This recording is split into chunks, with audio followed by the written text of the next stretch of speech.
Nós vamos ler, queridos irmãos, do versículo, Marcos 3,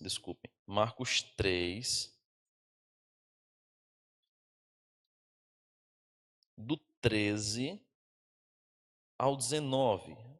Vamos ler alternadamente. Depois subiu ao monte e chamou os que ele mesmo quis e vieram para junto dele.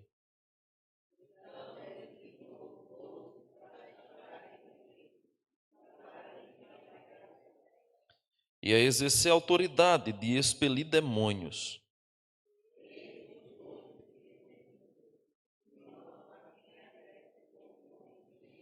Tiago, filho de Zebedeu, e João, seu irmão, aos quais deu o nome de Boanerges, que quer dizer filhos do trovão.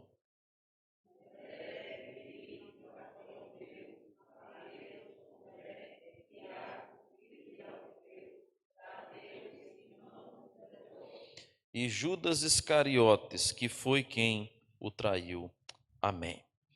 Nós vamos hoje falar um pouquinho, irmãos, da nossa temática que estamos iniciando. Começamos semana passada, formando líderes aos pés da cruz.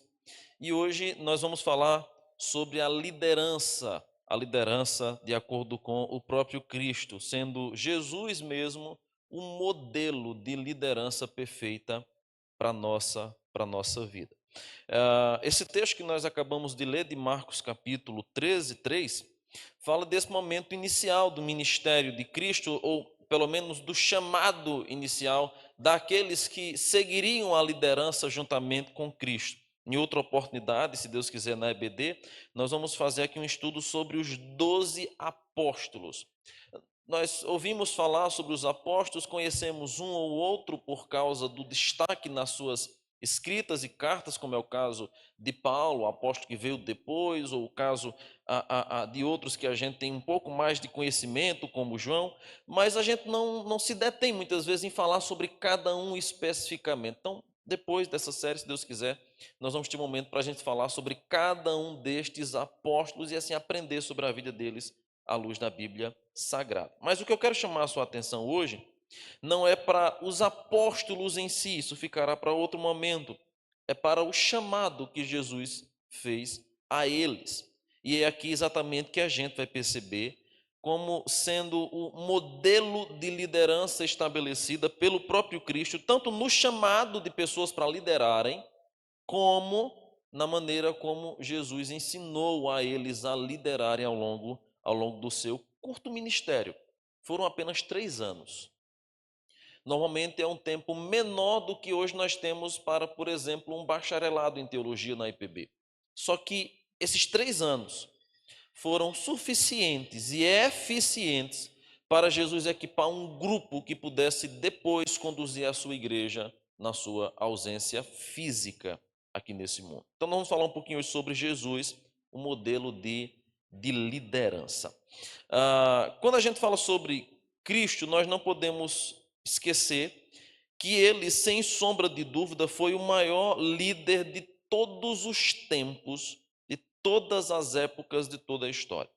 Nunca houve alguém com vocação tão suprema, com um ministério tão eficaz, com uma liderança tão exemplar e um legado tão duradouro como o próprio Cristo.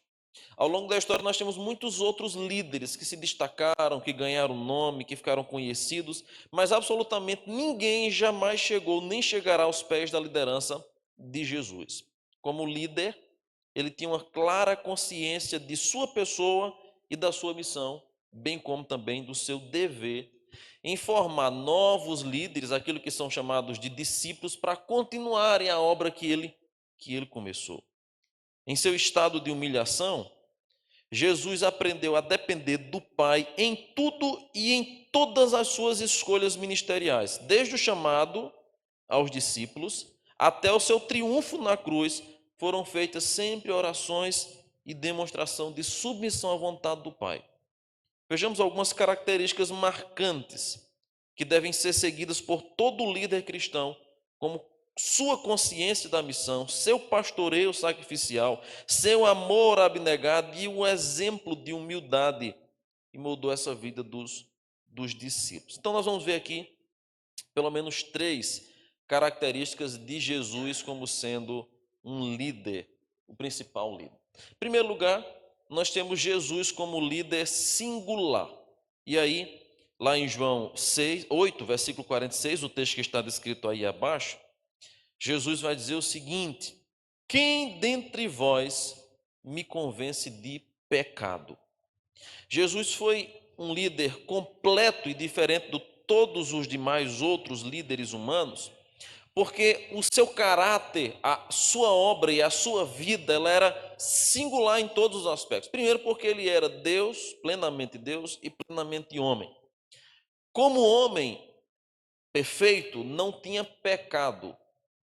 E diante disso, nós vamos perceber que, ainda que ele deva ser seguido por nós, imitado por nós, admirado por nós, reverenciado por nós, o seu meio, ou a sua maneira de liderar, nunca, jamais será exatamente repetida por outra pessoa, porque nos falta algo que somente ele tinha: a perfeição completa e a ausência de pecado.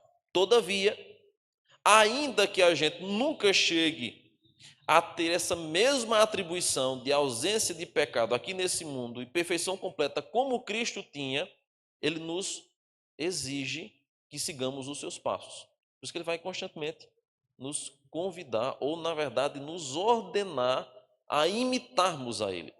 Jesus foi o único porque sua pessoa é única. Ele é o verdadeiro Deus que se fez carne, que habitou entre nós, conforme vai dizer João capítulo 1.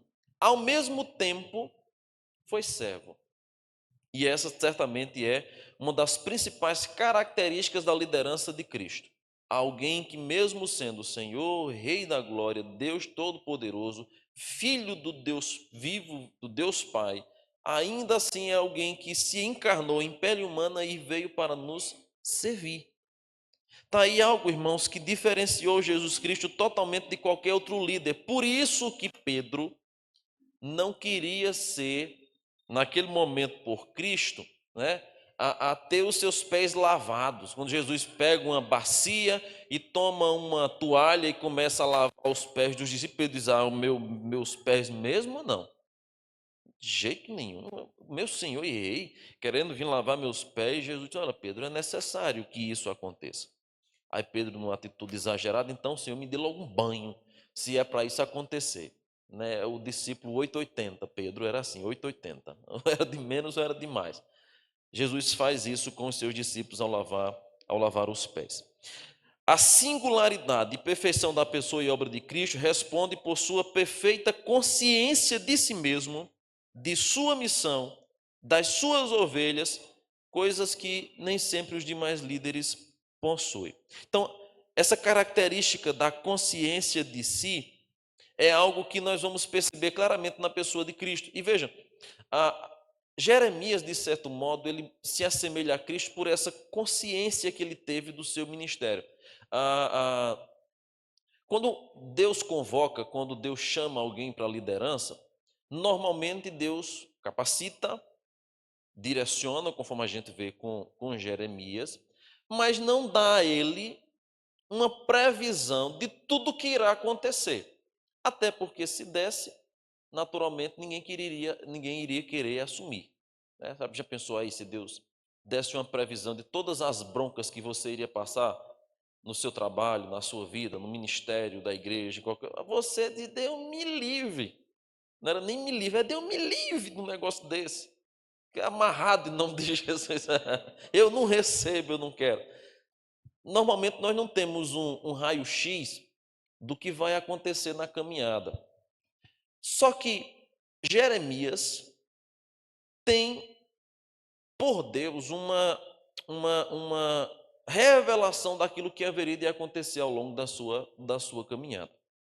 Por isso que naquele momento lá em Mateus 16, quando perguntam o que é que as pessoas falavam de Cristo, alguns disseram até assim: olha, uns dizem que é Elias, outros dizem que és Jeremias. Aí Jesus torna a perguntar: mas e vocês, o que dizem a meu respeito? Aí Pedro toma a palavra e diz: tu és o Cristo, o Filho do Deus vivo. era tão próximo, era tão semelhante a vida de Jeremias com a de Cristo, à luz daquilo que as pessoas estavam visualizando, que chegaram a confundir Jesus com uma reencarnação de Jeremias. É uma predição falsa, é claro, mas era tamanha a semelhança que havia entre eles, porque Jeremias, dentre tantos profetas, foi um dos poucos que recebeu de Deus uma previsão daquilo que aconteceria, por isso que ele queria fugir. Aí no capítulo 1 Deus vai dizer, não tenha medo, porque se você tiver medo do que vem por aí, eu vou fazer você ter medo de mim. Aí Jeremias baixa a cabeça, então tá certo, se é assim eu vou. Se é assim eu vou por livre e espontânea pressão. A ideia clara aqui é, Jesus era alguém que tinha consciência plena de quem ele era, do que ele passaria e da sua missão. Por isso, irmãos, nós vamos perceber como que, à luz daquilo que Cristo foi, nós precisamos aprender sobre liderança. Tem uma frase aí? Já pode passar? O fato de ter sido apontado por Deus como supremo pastor e exemplo indica a todo líder cristão que seu dever é seguir os passos do mestre. Veja, por favor, 1 de Pedro, capítulo 2, versículo 21 e 22. Vamos ler esse texto. 1 Pedro 2, verso 21 e verso 22. 1 Pedro 2, 21 e 22.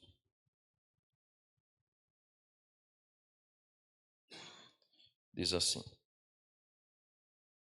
Porquanto para isto mesmo fostes chamados, pois que também Cristo sofreu em vosso lugar, deixando-vos exemplo para seguirdes os seus passos, o qual não cometeu pecado, nem dolo algum se achou em sua boca.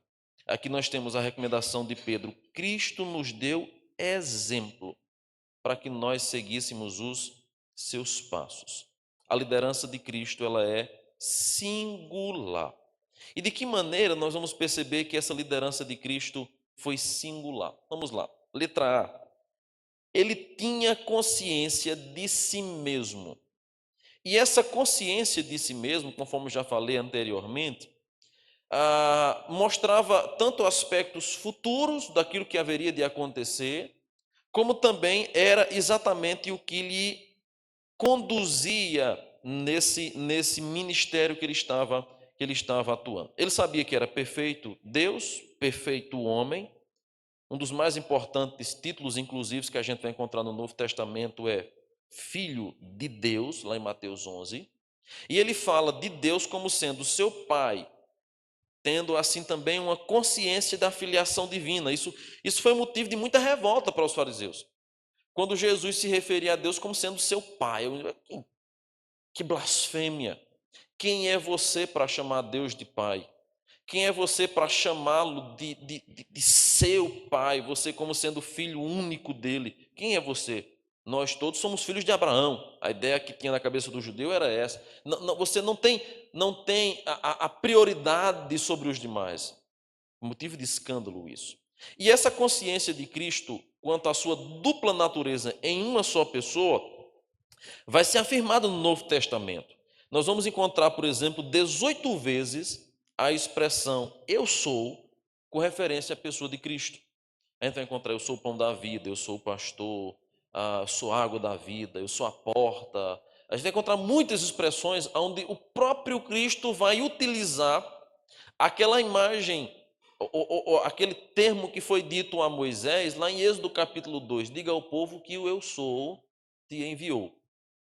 E veja que o próprio Cristo, sempre que iria dirigir-se aos seus discípulos, ele utilizava por vezes essa prerrogativa. Eu sou o caminho, eu sou a verdade, eu sou a vida, eu sou a água da vida. Veja, ao afirmar o seu ministério, ao afirmar a sua obra, ao chamar alguém para a sua obra, ele dizia a respeito do seu caráter, ele reconhecia que ele era o Filho de Deus, que ele era o próprio Deus. Por isso a gente vai encontrar 18 vezes essa expressão, eu sou, utilizada no Novo Testamento. Mas Jesus também vai fazer referência à sua natureza humana. E veja, por favor, na sua Bíblia, João 2, verso de número 25. João capítulo 2, versículo 25.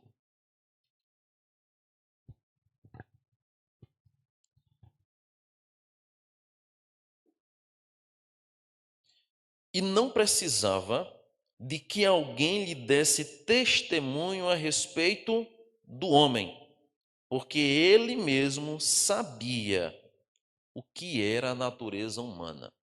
Aqui nós temos uma menção de que a natureza humana de Cristo ela era tão completa que não era preciso que ninguém chegasse para ele para dizer: olha, Senhor, é assim, eu não consigo te seguir porque eu tenho essas dificuldades, porque eu sofro essas tensões, porque eu passo por isso, porque o meu corpo sofre isso, aquilo, outro. Veja, ninguém precisou dizer isso a ele. Ele não precisou saber como é que vocês vivem assim, com esse corpo aí mortal, com esse corpo maculado pelo pecado. Como é que funcionam as coisas? Ele mesmo sabia perfeitamente o que era a natureza humana. E aqui nós temos uma declaração que mostra que ele tinha uma consciência plena a respeito de si mesmo, não apenas a respeito da sua natureza divina, bem como da sua natureza humana. Por isso que a gente encontra Jesus chorando, sentindo fome, irado em alguns momentos por causa da atitude farisaica de muitos. Nós vamos encontrar isso, essa menção. Ele chora quando um amigo querido morre. Ele chora quando vê a situação daquele povo carente de Deus. A natureza humana estava ativa plenamente na pessoa de Cristo. Ele era 100% homem. E ele tinha essa consciência de si mesmo. Embora tivesse nascido sem pecado, seu corpo carregava as marcas da fragilidade impostas pela queda, como o sofrimento e a morte. Inclusive, nas muitas profecias que nós temos a respeito de Cristo, uma delas diz que ele não tinha beleza. Formosura não havia nele. Era um homem de dor que sabe o que é padecer. Aquela imagem daquele Cristo, né, de olhos azuis, cabelos grandes, aquela coisa toda ali, ilusão, irmãos. Ilusão. Primeiro que ao judeu era desonroso ter cabelo grande. Não sei de onde é que tiram essa ideia. Vai do Sundário Turim, a ideia de que era o pano que colocaram sobre Cristo e as marcas de sangue naquele pano mostravam que ele tinha um cabelo grande, como era o formato do seu rosto, narizinho perfeito, aquela coisa toda. Era desonroso ao judeu usar cabelo grande. E Cristo cumpriu cabalmente a lei. Ele era, a Bíblia vai nos dizer esse aspecto, né? Alguém que tinha aparência de dor. Nós não cremos no Cristo vencido, conforme diz aquele cântico antigo, né? Ele é vencedor, ele triunfa, mas na sua natureza humana, ele padeceu, sofreu. Imagina o sofrimento de alguém que era injuriado, que era perseguido, que era maltratado. No momento da sua crucificação, manietaram, os bofetearam, cuspiram no seu rosto, chicotearam. Era alguém que sabia de fato o que era padecer. Imagine, irmãos, o sofrimento de Cristo ao saber de todo o seu ministério, tanto que quando, nas horas antes da sua prisão, orando, o seu suor era lágrima de sangue. Era a ideia de que os seus poros, de tamanha tensão, estavam expelindo sangue ao invés de água. Tamanha dor. Imagina a angústia do nosso Senhor e Salvador, sabendo do sofrimento que lhe viria à frente. Ele tinha consciência plena de si mesmo, da sua natureza humana. E mesmo sendo Deus, ele sabia o que a sua natureza humana, a sua pele haveria de sofrer por causa do pecado dos homens. Então ele tinha consciência de si mesmo. E esse é um ponto importantíssimo para todos aqueles que são líderes ou desejam ser, porque a primeira coisa que alguém precisa ter a respeito de si mesmo é uma clara consciência de si. Obviamente não existem líderes divinos ou perfeitos, porém conhecer a si mesmo é fundamental para um ministério eficaz. Por isso, é necessário buscar um conhecimento profundo de Deus e de sua palavra, pois é esse conhecimento que vai produzir algo vital no ministério, a humildade. Onde eu ouvi alguém questionando um pastor que era compositor de canções e a pessoa no podcast lançou no fundo musical uma canção que ele compôs. E aí fica tocando lá aquela canção na voz de outra pessoa, claro. E aí depois o entrevistador diz assim: você conhece o autor desta música? Aí ele diz: não conheço. Mas como? O autor dessa música é você. Ele disse: eu sei que é eu. Eu sei que eu compus essa música, mas eu estou há 40 anos tentando me conhecer e ainda não me conheço por completo. Mas eu sei daquele que me conhece por completo. Aquele que a palavra nem chegou à minha boca e ele já conhece todo. A ideia é: nós buscaremos, irmãos, conhecimento de si mesmo, não em nós mesmos, mas na palavra. É a palavra que revela quem nós somos. É a palavra que descortina o nosso coração, que descortina o nosso caráter, que revela a nossa maldade, o nosso pecado, as nossas limitações, mas ao mesmo tempo a capacitação que vem do alto.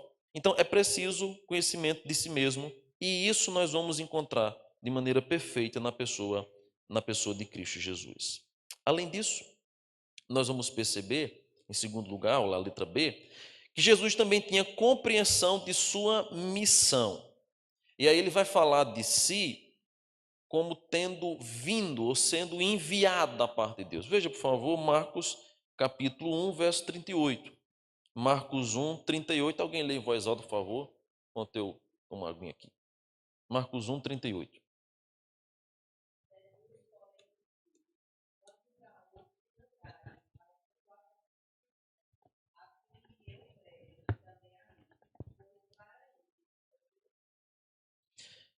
Pois para isso é que também eu vim.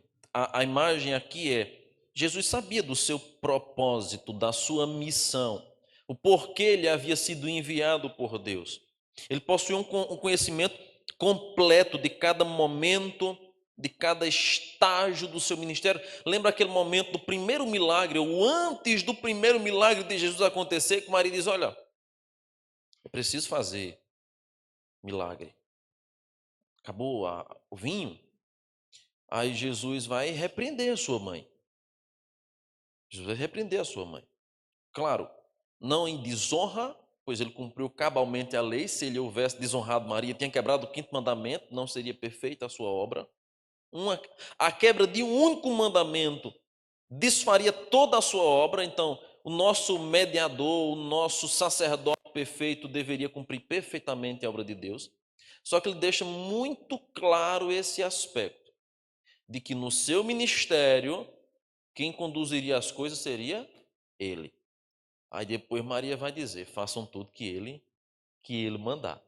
Ele é meu filho humano, ele é meu filho carnal, mas nesse aspecto não compete a mim. Por isso que quando vão atrás de Jesus em momento que ele dá-se por desaparecido, os discípulos: olha, teus pais estão aí fora, teu pai e tua mãe. Ele vai dizer que aquele que faz a sua vontade é que de fato faz parte de sua família. Ele não estava renegando seus pais, mas ele estava dizendo: nesse ministério divino, nessa missão que me foi confiada, a minha família é aqueles que me seguem, que me obedecem, que ouvem a minha voz, que fazem a vontade de Deus, como também eu tenho feito. Então, Jesus tinha conhecimento da sua missão. Por isso que quando ele recebeu a sua missão, como os próprios tios profetas vão falar detalhadamente sobre isso, né? Ele demonstra essa clareza de conhecimento do seu ministério. O ministério de Cristo possuía um caráter paradoxal, pois ele tanto sabia da origem divina de sua pessoa, como agiu como um servo sofredor para cumprir a missão dada pelo Pai, conforme vai dizer Isaías 53, do 1 ao 12, no canto do servo sofredor, onde ele sabia claramente, perfeitamente dessa missão. Na letra C, nós temos Cristo como líder singular porque ele também tinha conhecimento de suas ovelhas. Essa é a metáfora predileta utilizada por Cristo para tratar do seu relacionamento com o seu povo, a do pastor e de uma ovelha. O Antigo Testamento está repleto de alusões como essas. A gente vai encontrar alusões, inclusive, a Deus como sendo o pastor de Israel. Salmo 23 fala sobre isso: o Senhor é meu pastor. Nós vamos encontrar o conceito de pastorear como sendo uma imagem autoexplicativa, uma figura muito comum que retratava essa liderança espiritual de Deus em Israel. Por isso que reis, profetas, sacerdotes eram chamados inclusive de pastores. Lá em Jeremias 23, de 1 a 4, Ezequiel 34, Zacarias 11, essa imagem de reis, profetas e sacerdotes como pastores vai ser aqui utilizada, prefigurada. Inclusive, irmãos, só uma observação, os três ofícios, os três principais ofícios do Antigo Testamento se cumprem em Cristo Jesus. Os reis tipificavam a Jesus, os profetas tipificavam a Cristo e os sacerdotes também. Quando Cristo vem ao mundo, ele claramente cumpre essas três funções. Ele é rei, ele é profeta e ele é sacerdote. Hebreus vai dizer que nos últimos tempos Deus falou de muitas maneiras, através dos pais, mas nos últimos tempos ele nos falou pelo Filho. Ele é o profeta de Deus. Ele é o rei.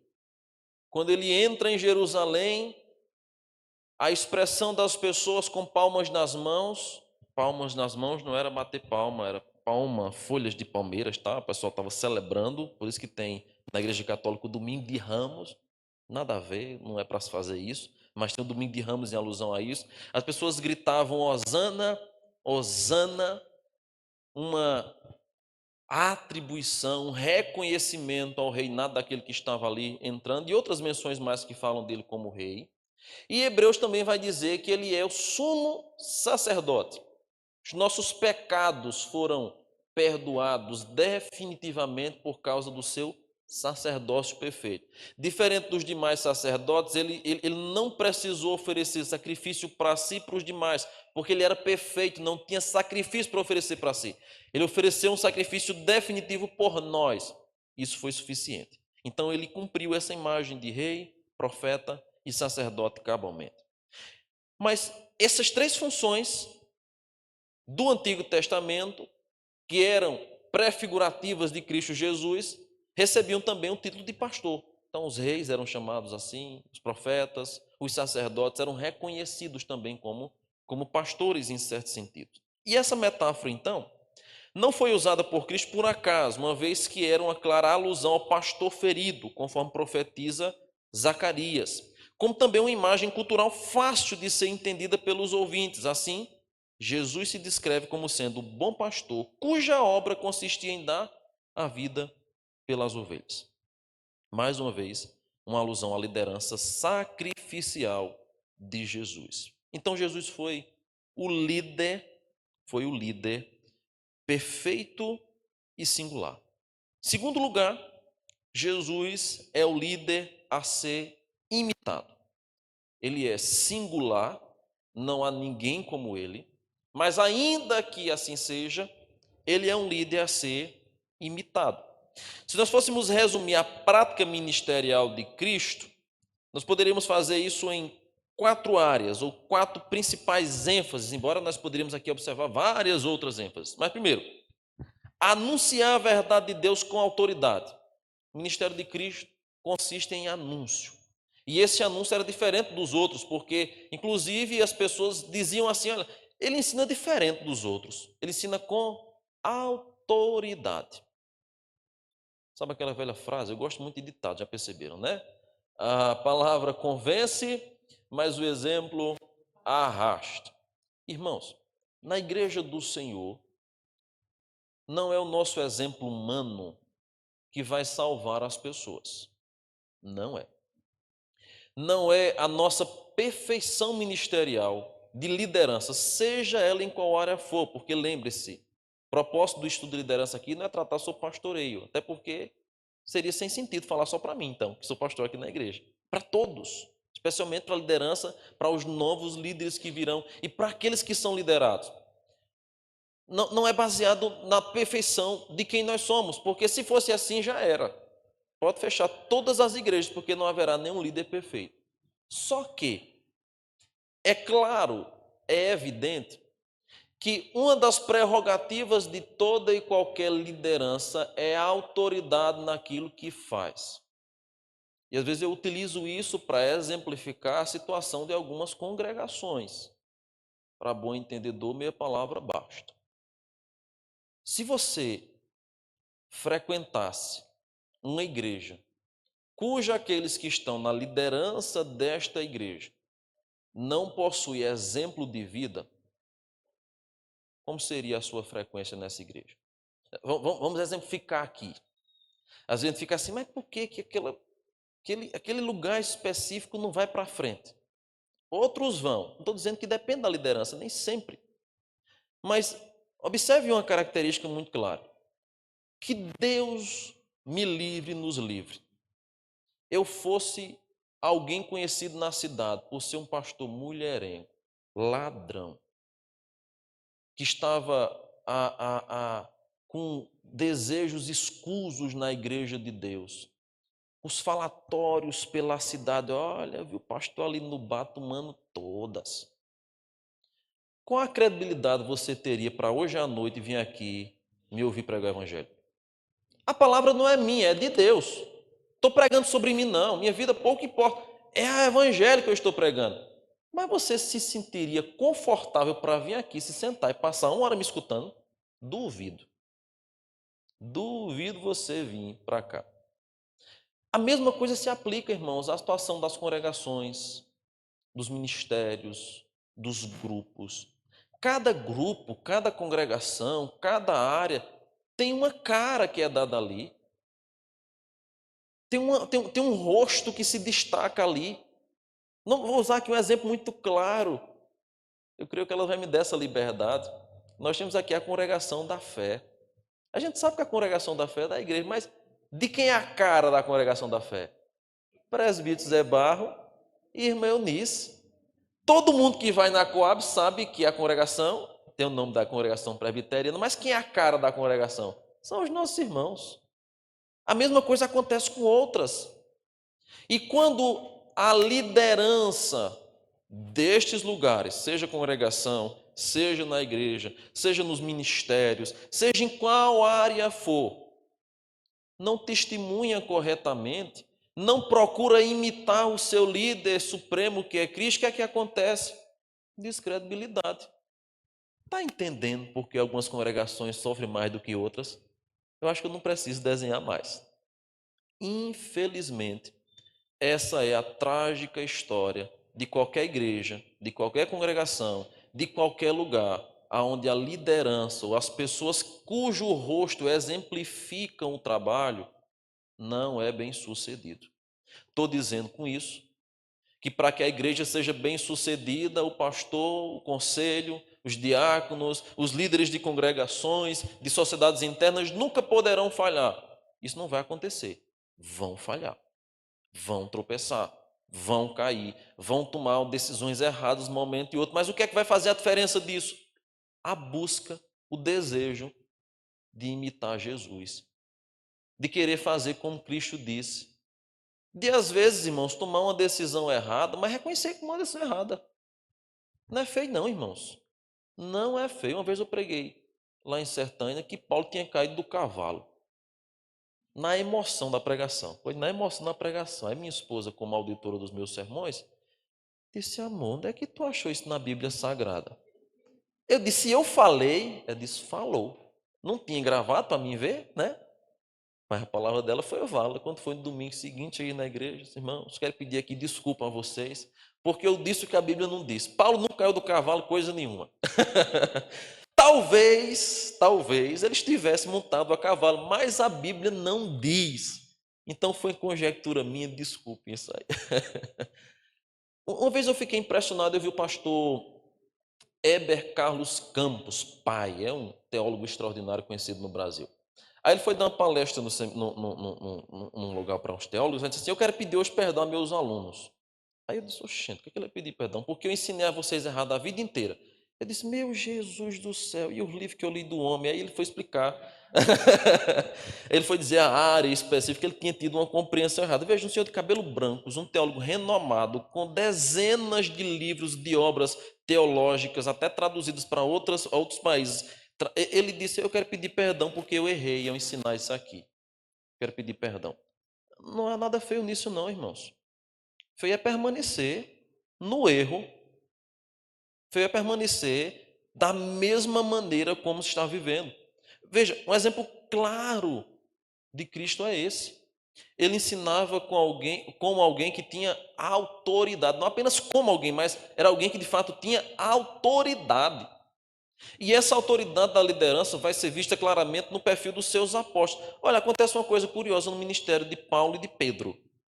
Eu não sei se vocês já perceberam, mas o apóstolo Paulo chegou a fazer, me foge agora a mente o texto específico, uma reclamação a Pedro. Pedro, tu não estás te comportando corretamente. Pedro, na sua carta, vai reconhecer que Paulo havia escrito coisas difíceis de entender. Veja, apóstolos do Senhor, mas que se autocorrigiam, mutuamente se exortavam, que alinhavam os padrões, mesmo já sendo apóstolos do Senhor. Veja a dignidade de Pedro para ser papa, sendo repreendido por Paulo. Na Igreja Católica, o papa tem autoridade papal, que é autoridade infalível. E na Bíblia a gente encontra Pedro sendo repreendido por Paulo porque havia cometido falhas em deixar acontecer algumas coisas dentro da igreja por causa dos gentios. Então perceba, não é vergonhoso. Isso apenas reflete claramente o perfil de alguém que está disposto a imitar Jesus. Pedro, falando dele, foi exatamente aquele que negou Jesus, só 3 vezes. E ainda interpôs com juramento, provavelmente até disse uns nomes feios. Naquela tradução, alguns sugerem que Pedro até assim deu uns certos titubeada ali com os nomes feios para dizer que não pertencia ao grupo de Cristo.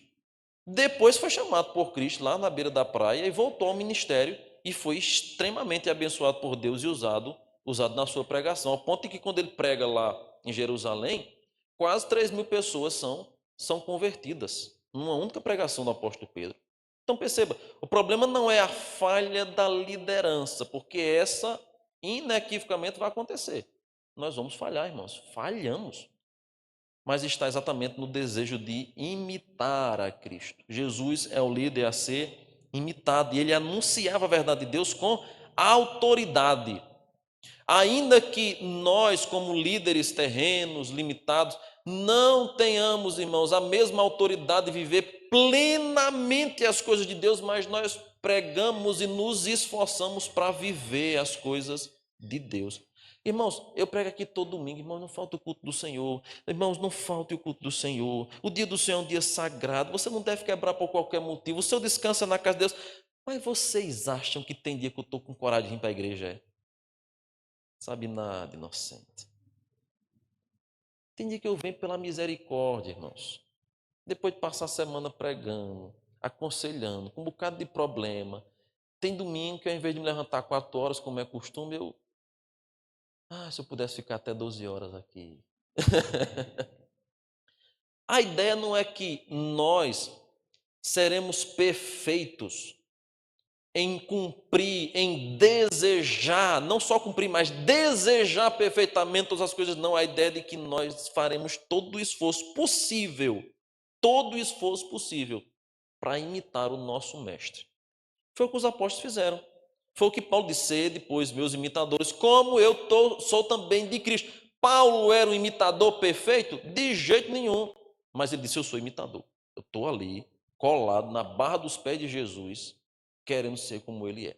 Então, autoridade no anúncio da verdade. Segundo, letra B, depender do Pai em tudo e em completa submissão à vida e oração. E a vida de oração. Mesmo sendo Deus, Jesus, em seu constante ministério, estava buscando a Deus em oração. Como Deus, ele não precisava orar. Como homem, ele nos ensinou a nossa total dependência do Senhor. O ministério não depende do homem, ele depende de Deus. Todo trabalho que é feito na igreja não depende do homem, depende, sobretudo, de Deus. Agora, é claro, Deus utiliza pessoas. O método dele sempre foi utilizar pessoas. E aqui vem algo que nós deveríamos considerar a respeito da liderança: a nossa dependência de Cristo. No momento que qualquer pessoa se achar suficiente para qualquer trabalho, para qualquer obra, esse alguém fracassou. Nós precisamos entender isso. A nossa dependência de Cristo para realizar qualquer trabalho. E aí isso deve modificar irmãos e irmãs de todos os ministérios aqui presentes na igreja. A maneira como é conduzida as mulheres, os jovens, os adolescentes, os homens, as congregações. Nós devemos fazer qualquer trabalho, seja o mais simples e discreto que for, como, por exemplo, uma visita de uma sociedade a alguém, como uma visita a um enfermo que está no hospital, como uma palavra de aconselhamento a alguém que está sofrendo, como um louvor que nós vamos entoar aqui na frente para o Senhor, como uma reflexão pequena que a gente vai levar para pessoas que nem sabem ler, sempre na dependência do Senhor. Maior tragédia de quem faz obra de Deus é se achar autossuficiente para executar qualquer tarefa. Até para quem ensina na escola dominical. Ah, mas eu já sou professor formado há tantos anos, já faço isso, tenho mestrado naquilo. Não importa. Se você vai ensinar as coisas concernentes ao reino de Deus, não é o seu currículo que vai falar à frente de você. É preciso dependência de Deus. Contínua, constante. Jesus repreende os seus discípulos exatamente por causa disso, viu? Porque não puderam orar com ele nem por um instante. E ele diz: vocês vigiem, porque o espírito está pronto, mas a carne é fraca. Nós dependemos do Senhor. E não há liderança bem-sucedida que assim prossiga, que assim continue, sem o entendimento de que depende totalmente do Senhor. Cristo é um exemplo claro disso, mesmo não tendo necessidade divina de estar orando, e até mesmo humana, porque ele era perfeito e completo, talvez ele pudesse ali um escape e dizer: não tenho necessidade nenhuma de orar. Ele estava em constante oração, e na sua oração sempre era: Senhor, faça a tua vontade, faça como o Senhor quiser. Eu sou teu servo, eu estou aqui à sua disposição, eu quero te agradar, eu dependo do Senhor.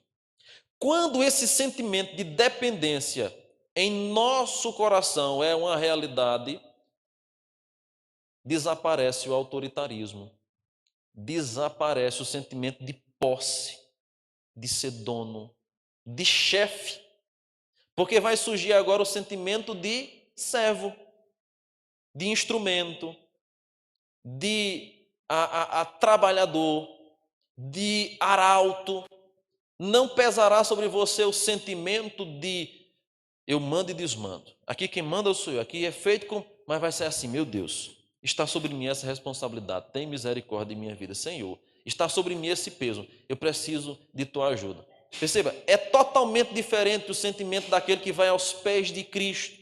Ele não atuará como um chefe mandatário, ele atuará como um servo que está à disposição de fazer o melhor para o seu Senhor. Isso tem a ver com a liderança da igreja somente masculina, os homens, os presbíteros, pastor? Não! No seu serviço, na sua casa, no seu trabalho, se você segue o exemplo de Cristo, você vai modificar completamente a maneira como você trata as pessoas. Até porque, irmãos, nós estaremos liderando de alguma maneira, em alguma área, em algum local. Seja numa sala de aula, seja numa sala de escritório de um complexo maior, seja numa fazenda, seja num pequeno sítio, seja na banca da feira, seja na venda, em qualquer lugar que você esteja, a sua liderança será exercida em algum momento, seja na sua própria casa com seus filhos. A sua liderança será exercida em algum momento. Todos nós vamos liderar em algo, em alguma área, em algum momento, ou por toda a vida. E toda liderança, seja ela qual for, deve ser baseada em Cristo Jesus. Quando Cristo é imitado, a maneira como nós lideramos muda completamente, porque nós sempre estaremos dizendo: eu dependo do Senhor. A dependência de Cristo nos exemplifica a dependência que nós devemos ter dele. Terceiro, desenvolver um ministério de misericórdia paralelo ao da pregação, em que as curas e exorcismos tinham o propósito de mostrar sua compaixão e a natureza singular da sua vida e sua obra. Jesus estava constantemente pregando o evangelho, mas exercendo o ministério de misericórdia, que era através das curas. Claro que naquele momento as curas elas tinham um propósito específico e ainda mais eficiente, que era anunciar o reino de Deus é chegado. Era o propósito principal. Só que isso mostra a preocupação de Cristo para com as pessoas. E em quarto e último lugar, preparar discípulos para liderarem. Lembra quando eu falei semana passada? Talvez você nem lembre mais. Mas eu falei semana passada que a diferença do chefe e do líder é que o chefe tem medo que venha outra pessoa e tome seu lugar. Já o líder, ele deseja que outras pessoas sejam formadas, capacitadas, até melhor do que ele, para que possam dar continuidade ao trabalho. É exatamente assim que deve ser o nosso comportamento. Não há espaço por causa disso na igreja, entre a liderança, para ciúme. Não deveria haver espaço na liderança cristã, na liderança bíblica, na liderança da igreja, espaço para o ciúme. Irmãos, nós não estamos lidando com a propriedade nossa para termos ciúme. É a noiva de Cristo. Nós devemos ter zelo pela noiva de Cristo, mas não o ciúme, com medo de perdê-la, não pertence a nós. Então, na liderança da igreja não deve haver espaço para o ciúme. Se aplica a uma substituição pastoral? Não apenas a isso. Se aplica a você, irmã, lá na SAF, quando estiver exercendo seu trabalho e alguém vier e chegar e começar a exercer o mesmo trabalho de maneira melhor, mais eficiente, com mais ideias, você assim, louvado seja Deus, porque nós ensinamos corretamente e está chegando gente nova que está fazendo ainda melhor. Que lá na mocidade, quando chegar pessoas novas, pessoas capacitadas, com ideias novas, com um impulso maior, você dizer, louvado seja Deus, está chegando gente para dar continuidade ao trabalho, nos adolescentes, no ministério infantil, nas congregações, em qualquer área que seja. A liderança bíblica não vai se preocupar com o surgimento de novos líderes, vai se alegrar com isso, porque é a continuidade da obra do Senhor. Caso contrário, o negócio para. É uma tristeza quando a igreja depende de uma única pessoa para tudo. Isso não pode acontecer. Se uma instituição, se uma igreja, se qualquer coisa depende de uma única pessoa, ela está fadada ao fracasso. Porque aquela pessoa vai acabar falhando, vai acabar fracassando, vai acabar morrendo. Todo mundo vai morrer. E quem vai dar continuidade? Quantas empresas que nós não conhecemos por nome, lideradas por uma única pessoa ao longo de décadas, mas após a morte do seu líder maior, foi coisa assim, de meses para sucumbir. Não foi preparada uma nova liderança. Enquanto estava lá o camarada fazendo tudo, jogando as cartas, dizendo como deveria ser feito, estava andando. No momento que ele fechou os olhos, ou até mesmo adoeceu, o negócio desmoronou. Por quê? Não houve o preparo de uma nova liderança. Ciúme, por medo, por preguiça mesmo, por algum motivo. Não é diferente, irmãos, no preparo da liderança da igreja local. Nós devemos nos equipar para liderarmos melhor e produzirmos novos líderes. Lembra você, seja em qualquer área que for. É aqui, eu estava olhando aqui na hora do louvor, né, Rafael ensinando ao menino de Moura como deveria ser a entrada do compasso. E eu pensando cá comigo. A gente deve fazer assim com os demais instrumentos, com as demais áreas, aqui na parte de mídia, na diaconia, no presbiterato, porque vai chegar um momento em que alguém vai se embora. Vai chegar um momento em que talvez Rafael ou outra pessoa vai arrumar um emprego melhor em outra cidade, vão criar asas, vão voar, e quem é que vai ficar tocando aqui? Quem é que vai ficar conduzindo aqui o equipamento de mídia da igreja se de repente Saraiva arrumar outro emprego por aí e foi embora para outro canto? A gente deve pensar na condução das coisas da igreja exatamente no aspecto que nós precisamos de novos líderes. ainda que não venha substituir imediatamente, porque não vão sair os que estão imediatamente, mas que possam auxiliar para que o trabalho não fique sobre uma pessoa. Então a liderança envolve tudo, irmãos. Envolve absolutamente tudo. Estava essa semana dando uma rápida conferida no grupo de mídias da igreja. Começou com 3 irmãos, 2, 4, já vai em 7, né? Já vai em 7. E os irmãos estão lá direto, me ensina a fazer isso aqui. Essa semana a reivindicação, nós já estamos precisando de mais pessoas. Hoje vai ter a reunião depois do culto, vamos ensinar a fazer isso aqui para a gente ter uma amplitude. A ideia é exatamente essa, vamos juntar mais pessoas, vamos ensinar, vamos capacitar. Quando uma faltar, tem outra para substituir. A liderança não pode se concentrar somente em uma pessoa, porque se for assim, nós não estaremos seguindo o modelo de Cristo. Cristo não precisava de ninguém ao seu lado e chamou logo 12, só para começar. 12 para andar ao seu lado. E esses 12 ele diz: ide, pregue o evangelho, façam novos discípulos vocês também. Então perceba que Cristo de fato é o nosso líder a ser imitado.